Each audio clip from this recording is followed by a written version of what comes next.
আকাশবাণী আগরতলা স্থানীয় সংবাদ পড়ছি চন্দন লেখাপাল। এখনকার বিশেষ বিশেষ খবর হলো, রাজ্যপাল ইন্দ্রসেনা রেড্ডি নাল্লু বলেছেন সরকার সমস্ত টিবি আক্রান্তদের চিকিৎসার দায়িত্ব নিয়েছে। মুখ্যমন্ত্রী অধ্যাপক ড মানিক সাহা বলেছেন দেশের সার্বিক উন্নয়নের লক্ষ্যে গ্রামীণ এলাকার মহিলাদের আর্থসামাজিক ভিত শক্তিশালী করা উচিত। প্রধানমন্ত্রী নরেন্দ্র মোদী আগামীকাল আকাশবাণীতে মন কি বাত অনুষ্ঠানে তাঁর চিন্তাভাবনা দেশ বিদেশের মানুষের সঙ্গে ভাগ করে নেবেন। ত্রিপুরা ও হরিয়ানার মধ্যে রঞ্জি ট্রফির 4 দিনের খেলা আজ থেকে শুরু হয়েছে। এবারে খবর বিস্তারিত। রাজ্যপাল ইন্দ্রসেনা রেড্ডি নাল্লু বলেছেন সরকার সমস্ত টিবি আক্রান্তদের চিকিৎসার দায়িত্ব নিয়েছে। আজ আগরতলায় সুকান্ত একাডেমিতে টিবি রোগমুক্ত ভারত গড়তে প্রধানমন্ত্রী টিবি মুক্ত ভারত অভিযানের এক অনুষ্ঠানে একথা বলেন তিনি আজ রোগীদের হাতে খাবারের ঝুড়ি তুলে দেন।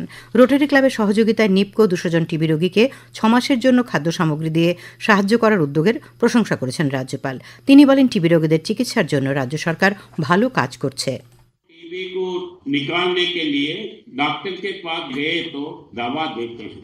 दवा लेने के बाद अपने को 2-3 दिन में काफ चले जाने के बाद अपन ये समझते हैं कि मैं ठीक हो गया, मगर वो जो सिम्टम्स है, जैसे कोरोना में 15 दिन 1 महीना आइसोलेशन में जैसे रखते थे, वैसे ही ये पेशेंट के पास भी ये टीबी के सिम्टम जो है वो 6 महीने तक रह सकता है। মুখ্যমন্ত্রী অধ্যাপক ড মানিক সাহা বলেছেন দেশের সার্বিক উন্নয়নের লক্ষ্যে গ্রামীণ এলাকার মহিলাদের আর্থসামাজিক ভিত শক্তিশালী করা উচিত। এই উদ্দেশ্যে কেন্দ্রীয় সরকার গ্রামীণ এলাকার মহিলাদের উন্নয়নে বিভিন্ন প্রকল্প হাতে নিয়েছে। প্রকল্পগুলি রাজ্যেও যথাযথভাবে বাস্তবায়নে কাজ চলছে। আজ আগরতলা রবীন্দ্র শতবার্ষিকী ভবনে ত্রিপুরা গ্রামীণ জীবিকা মিশনের উদ্যোগে সমৃদ্ধি প্রকল্পের অধীনে লাখপতি দিদি তৈরির কর্মসূচির উদ্বোধন করে তিনি কথা বলেন। তিনি বলেন এই কর্মসূচির লক্ষ্য হল গ্রামীণ মহিলাদের আর্থিক ক্ষমতায়ন, যার অংশ হিসেবে সমৃদ্ধি প্রচারণার মাধ্যমে 1 লক্ষ লাখপতি দিদিকে 100 কোটি টাকা কমিউনিটি ফান্ড হিসেবে বিতরণের লক্ষ্যমাত্রা নেওয়া হয়েছে। তিনি বলেন বিকশিত ভারতের যে ঘোষণা কেন্দ্রীয় সরকার করেছে সেদিকে লক্ষ্য রেখে বিকশিত ত্রিপুরা গড়ার দিকে এগিয়ে চলেছে সরকার। মুখ্যমন্ত্রী বলেন রাজ্যে সরকারি চাকরিতে মহিলাদের 33% সংরক্ষণ দেওয়া হয়েছে। তাছাড়া সরকারি বিভিন্ন বাজার স্টল এবং শপিং কমপ্লেক্সে মহিলাদের জন্য 50% স্টল বরাদ্দ রাখা হচ্ছে। এর ফলে মহিলারা আরও বেশি করে ব্যবসা বাণিজ্যের প্রতি আকর্ষিত হচ্ছেন।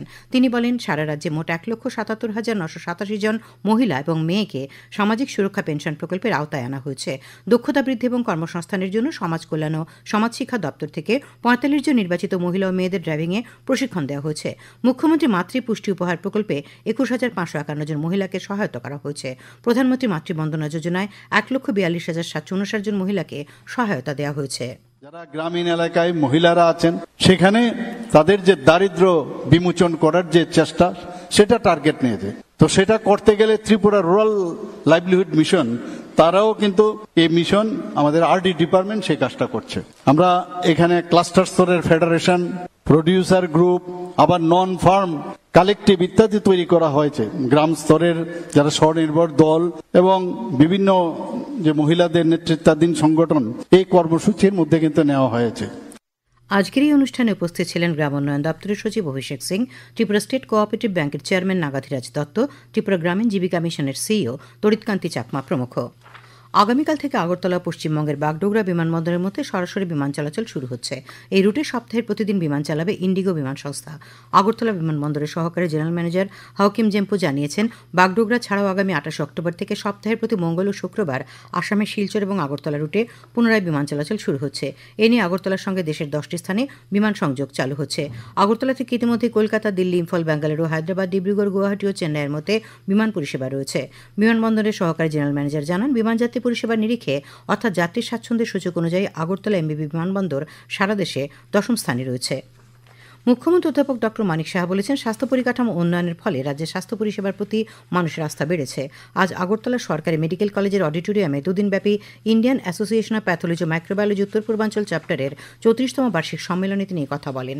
তিনি বলেন রাজ্যে বিভিন্ন জেলা ও মহকুমা হাসপাতালগুলিতে পরিষেবার উন্নয়ন ও পরিকাঠামো সম্প্রসারণ করা হচ্ছে। আগরতলা সরকারি মেডিকেল কলেজের 4টি সফল কিডনি প্রতিস্থাপনের পর এবার হার্ট ও লিভার প্রতিস্থাপনের উদ্যোগ নেওয়া হয়েছে। অনুষ্ঠানে বক্তব্য রাখেন সংগঠনের উত্তর পূর্বাঞ্চলের দায়িত্বপ্রাপ্ত সভাপতি ড রমিকা বড়ুয়া, অর্গানাইজিং চেয়ারম্যান ড সঞ্জয় নাথ। উপস্থিত ছিলেন স্বাস্থ্য সচিব কিরণ গিত্তে, স্বাস্থ্য অধিকর্তা ড তপন মজুমদার প্রমুখ। খবর প্রচারিত হচ্ছে আকাশবাণীর আগরতলা কেন্দ্র থেকে। আকাশবাণীর সংবাদের আপডেট পেতে লগ ইন করুন www.newsonair.com এবং নিউজ অন এয়ার অ্যাপ এবং টুইটার ও ফেসবুক প্ল্যাটফর্মে এআইআর নিউজ অ্যালার্টসে।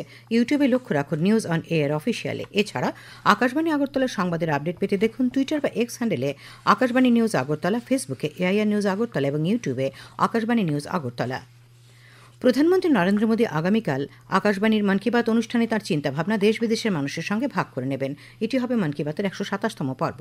বেলা ১১টা থেকে আকাশবাণী এবং দূরদর্শনের সবকটি চ্যানেল এবং Akashvani news on air website, mobile app, প্রধানমন্ত্রীর দপ্তর ও তথ্য সম্প্রচার মন্ত্রকের ওয়েবসাইট ও ইউটিউব চ্যানেলে মন কি বাত সম্প্রচার করা হবে। 4 দিনব্যাপী ছট পূজা আজ থেকে শুরু হয়েছে। আজ প্রথম দিনে ভক্তরা নদী ও জলাশয়ে পুণ্য স্নান করেন। প্রধানমন্ত্রী নরেন্দ্র মোদী ছট পূজা উপলক্ষে দেশ ও বিশ্বজুড়ে ভক্তদের শুভেচ্ছা জানিয়েছেন। সামাজিক মাধ্যমে তিনি সমস্ত ব্রতীদের অটল ভক্তির প্রতি শ্রদ্ধা জানিয়েছেন এবং এই 4 দিনের উৎসবের গভীর সাংস্কৃতিক তাৎপর্য তুলে ধরেছেন। এদিকে ছট পূজা উপলক্ষে উত্তর পূর্ব সীমান্ত রেলওয়ে বিভিন্ন রুটে যাত্রীদের আরামদায়ক, সুরক্ষিত এবং মনোরম উৎসব ভ্রমণ নিশ্চিত করার জন্য একাধিক যাত্রীবান্ধব ব্যবস্থা চালু করেছে। বিহারের কাটিহার, কিষানগঞ্জ, বারসোই এবং যোগবাণী সহ প্রধান প্রধান স্টেশনগুলিতে মধুর ছট গীতের মাধ্যমে উৎসবের আমেজ জীবন্ত হয়ে উঠেছে, যা সমস্ত ভ্রমণকারীদের জন্য এক উষ্ণ এবং আনন্দময় পরিবেশ তৈরি করেছে। এদিকে রাজ্যেও আগরতলা রেল স্টেশন সহ বিভিন্ন স্টেশন থেকে ছট পুজো উপলক্ষে যে সমস্ত যাত্রী বিহার সহ দেশের বিভিন্ন স্থানে নিজ নিজ বাড়ি যাচ্ছেন, সেই সব যাত্রীদের স্বাচ্ছন্দ্যের জন্য রেল কর্তৃপক্ষ সব ধরনের ব্যবস্থা নিয়েছে। আজ সন্ধ্যায় আগরতলা রেল স্টেশন থেকে বিহারের উদ্দেশ্যে রওনা হওয়ার সময় সুনীল কুমার নামে এক যাত্রী ছট পুজো উপলক্ষে রেল পরিষেবায় সন্তোষ ব্যক্ত করেন। मेरा नाम सुनील कुमार है, मैं बिहार से हूँ। अगरतला से देवघर के लिए ट्रेन है बिहार के लिए। हम बहुत आसानी से ट्रेन में सफर कर छठ पूजा के लिए हम जा रहे हैं, बहुत आसानी से जा रहे हैं, कोई दिक्कत परेशानी नहीं। জনজাতি কল্যাণমন্ত্রী বিকাশ দেববর্মা আজ তেলিয়ামুড়া মহকুমার মুঙ্গিয়াকামী ব্লকের পূর্ব লক্ষ্মীপুর এডিসি ভিলেজের চাম্পলাই এলাকায় রেশন ভোক্তাদের হাতে ডিজিটাল রেশন কার্ড তুলে দেন। তিনি বলেন, কাগজের রেশন কার্ডের পরিবর্তে ডিজিটাল কার্ড ব্যবহার প্রশাসনিকভাবে নিরাপদ। সাংসদ রাজীব ভট্টাচার্য আজ আগরতলার অভয়নগরের পুথিবা দেবতা বাড়িতে অনুষ্ঠিত নিঙ্গল চাক্কৌবা সেলিব্রেশন ২০২৫ অনুষ্ঠানের উদ্বোধন করেন। তিনি বলেন, মণিপুরী সমাজে এই উৎসবটি ভাই বোনের স্নেহ ও পারিবারিক বন্ধনের প্রতীক। এই উৎসবের মাধ্যমে সমাজে ঐক্য সম্প্রীতি আরও দৃঢ় হবে বলে তিনি আশা ব্যক্ত করেন। ত্রিপুরা ও হরিয়ানার মধ্যে রঞ্জি ট্রফির 4 দিনের খেলা আজ থেকে রোহতকে শুরু হয়েছে। লাহলির চৌধুরী বংশীলাল স্টেডিয়ামে টসে জিতে ব্যাট করতে নেমে রাজ্য দল প্রথম ইনিংসে সবকটি উইকেট হারিয়ে মাত্র ১২৬ রান করে। জবাবে খেলতে নেমে স্বাগতিক হরিয়ানা প্রথম ইনিংসের লিড নিয়ে প্রথম দিনের শেষে 8 উইকেট হারিয়ে ১৫৫ রান করে। রাজ্য দলের স্বপ্নিল সিং ৬৬ রানে 5টি উইকেট পান। যুব বিষয়ক ও ক্রীড়ামন্ত্রী টিঙ্কু রায় এইচআইভি, এইডস রোগ, বাল্যবিবাহ প্রভৃতি সামাজিক ব্যাধি দূরীকরণে জনগণকে আরও সচেতন করে তোলার উপর গুরুত্ব আরোপ করেছেন। আজ উমাকান্ত একাডেমি প্রাঙ্গণে রাজ্যভিত্তিক রেড রান প্রতিযোগিতার উদ্বোধন করে তিনি কথা বলেন। এই রেড রান প্রতিযোগিতায় 10 কিলোমিটার বালক বিভাগে এবং 10 কিলোমিটার বালিকা বিভাগে রাজ্যের বিভিন্ন মহাবিদ্যালয়, বিশ্ববিদ্যালয়, এনএসএস এবং বিভিন্ন এনজিও থেকে প্রায় ১৬০০ প্রতিনিধি অংশ নেন। প্রতিযোগিতার উদ্বোধন করে শ্রী রায় বলেন, এইচআইভি, এইডস রোগ ও বাল্যবিবাহ রোধ করা সরকারের একার পক্ষে সম্ভব নয়। এই কাজে সমাজের সবাইকে এগিয়ে আসতে হবে। তিনি বলেন, এই সামাজিক ব্যাধি সম্পর্কে আমাদের সচেতন থাকতে হবে। বিশেষ করে বর্তমান প্রজন্মের যুবক যুবতীদের এই বিষয়ে সচেতন করে তুলতে হবে। স্বাস্থ্য দপ্তরের সচিব কিরণ গিত্তে বলেন, আগামী ৩০ অক্টোবর ডিমাপুরের ন্যাশনাল এইডস কন্ট্রোল অর্গানাইজেশনের উদ্যোগে জাতীয় স্তরে রেড রান প্রতিযোগিতা অনুষ্ঠিত হবে। ভারতীয় আবহাওয়া বিভাগের পক্ষ থেকে আজ সন্ধ্যায় জানানো হয়েছে, দক্ষিণ পূর্ব বঙ্গোপসাগরের ওপর অবস্থানরত একটি নিম্নচাপ আরও ঘনীভূত হচ্ছে। তা ধীরে ধীরে পশ্চিম উত্তর পশ্চিম দিকে অগ্রসর হচ্ছে এবং আগামীকালের মধ্যে গভীর নিম্নচাপে পরিণত হবার পর আগামী ২৭ অক্টোবর সকালে এটি একটি ঘূর্ণিঝড় মন্থায় রূপ নিতে পারে। ঘূর্ণিঝড়টি আগামী ২৮ অক্টোবর আছড়ে পড়তে পারে। এর প্রভাবে ওড়িশা ও অন্ধ্রপ্রদেশে ২৭ থেকে ২৯ অক্টোবর ভারী থেকে অতি ভারী বৃষ্টিপাতের সম্ভাবনা রয়েছে। এই ঘূর্ণিঝড়ের প্রভাবে আগামী ২৯ থেকে ৩১ অক্টোবর পর্যন্ত ত্রিপুরা সহ আসাম, মেঘালয়, মণিপুর, নাগাল্যান্ড, মিজোরাম ও অরুণাচল প্রদেশে বজ্রবিদ্যুৎ সহ ভারী বৃষ্টিপাতের সম্ভাবনা রয়েছে। আগামীকাল আকাশ আংশিক মেঘাচ্ছন্ন থাকবে। সকালে হালকা কুয়াশা পড়ার সম্ভাবনা রয়েছে। আগামীকাল দিনের সর্বোচ্চ তাপমাত্রা ৩৫ ডিগ্রি সেলসিয়াস এবং সর্বনিম্ন ২৫ ডিগ্রি সেলসিয়াসের কাছাকাছি থাকতে পারে। আজ দিনের সর্বোচ্চ তাপমাত্রা ছিল ৩৩.৭ ডিগ্রি সেলসিয়াস এবং সর্বনিম্ন ২৫ ডিগ্রি সেলসিয়াস। শেষ করার আগে খবরের বিশেষ বিশেষ অংশগুলি আর একবার। রাজ্যপাল ইন্দ্রসেনা রেড্ডি নাল্লু বলেছেন, সরকার সমস্ত টিবি আক্রান্তদের চিকিৎসার দায়িত্ব নিয়েছে। মুখ্যমন্ত্রী অধ্যাপক ডক্টর মানিক সাহা বলেছেন, দেশের সার্বিক উন্নয়নের লক্ষ্যে গ্রামীণ এলাকার মহিলাদের আর্থসামাজিক ভিত শক্তিশালী করা উচিত। প্রধানমন্ত্রী নরেন্দ্র মোদী আগামীকাল আকাশবাণীতে মন কি বাত অনুষ্ঠানে তাঁর চিন্তাভাবনা দেশ বিদেশের মানুষের সঙ্গে ভাগ করে নেবেন। ত্রিপুরা ও হরিয়ানার মধ্যে রঞ্জি ট্রফির 4 দিনের খেলা আজ থেকে রোহতকে শুরু হয়েছে। স্থানীয় সংবাদ আজকের মতো এখানে শেষ হলো। পরবর্তী বাংলা স্থানীয় সংবাদ প্রচারিত হবে আগামীকাল সকাল 7:35 মিনিটে।